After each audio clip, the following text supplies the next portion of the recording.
ang ano talaga dyan, dapat pag kakausap ka, wala kang outcome na iniisip. Kaya ka nababasag kasi nag-iisip ka ng outcome. Ang iniisip mo agad, bago ka lumapit sa babae, iniisip mo, okay, saan ko, kailangan makasex ko to, kailangan kailangan mo ko yung number nito. Di ba? Yung outcome agad.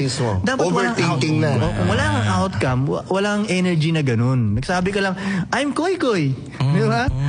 Sabihin mo, di ba? Sabihin mo edad mo, sintay mo lang yung kung sabihin niya. Koy-koy.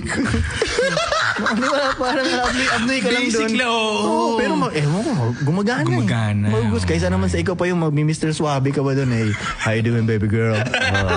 May cringe pa sila sa'yo eh. Parang sa tingin ko dapat ang goal mo muna kasi talaga makikipagkaibigan. Makipag-usap. Kasi ang ibang lalaki ang goal na nila agad para makarelasyon eh. Oo, mali. Puta, hindi mo pa nga alam kung baka may putok yan o ano eh. Hindi mo alam. Baka masama gulo ng ugali kwarto niyan, baka niyan eh. masama O baka ugali niyan. masama ugali niyan. Hindi mo alam, di ba? O dapat Yes, yun yung sir. mentality mo na hindi ko pa kilala to. Kikilalanin ko muna siya. Di ba? Eh di okay tuloy yung approach ng energy mo kasi parang testingan muna tayo. Equals tayo dito ha. Hindi mo ko kilala, hindi rin kita kilala.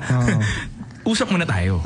Kung gusto kita, upgrade natin to. Gusto mo ako, upgrade natin to. Galing. Diba parang mas ganun yung proper na yung sistema kaysa yung parang nasa isip mo na agad, iuuwi mo na siya, ganun. So kailangan swabe ako.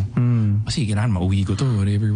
Hindi mo pa nga kilala. Hindi mo pa alam eh. So, Minsan nga dyan sila nagkakamali yun lang eh. Kasi ginawa nila. minsan pag sinabi yung, angasan mo.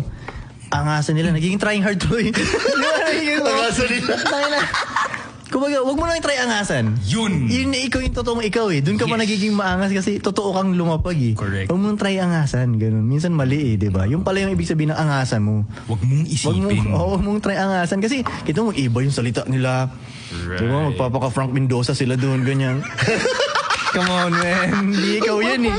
Di ba? Huwag mo nagiging trying hard tuloy. Di ba? Yun. Yun lang Ang cool is you not trying to be cool. Yun, oo. Di ba? Yun ang angas not trying. Ano pa nga eh, parang tinatago mo pa nga yung coolness mo eh. Yun, ang mas diba? cool talaga. Tinatago mo yung coolness mo. Yup, Doon ka pa nagiging cool ngayon. Yeah. Yun. Hindi yung ang mali kasi ng iba, pinapakita nila sa iba na cool sila. Right. Wala na, trying hard ka talaga.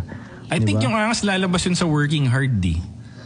Yun eh. Pag tinrabaho mo talaga yung sarili mo, as hindi mo nga iniisip maging maangas, yun ang tunay na magiging maangas ka pa talaga. Bawa si Manny Pacquiao, maangas talaga. Tingin mo iniisip niya yung wala maangas ako today. Oo nga, no? Hindi. Trabaho lang. Rat, boom. O, tingin ng tao lahat maangas to. yung energy of authenticity talaga, yung highest vibration eh. Oo. Authentic kang maangas kasi meron kang ginawa eh. Oo. Meron kang achievements eh. Oo. Diba?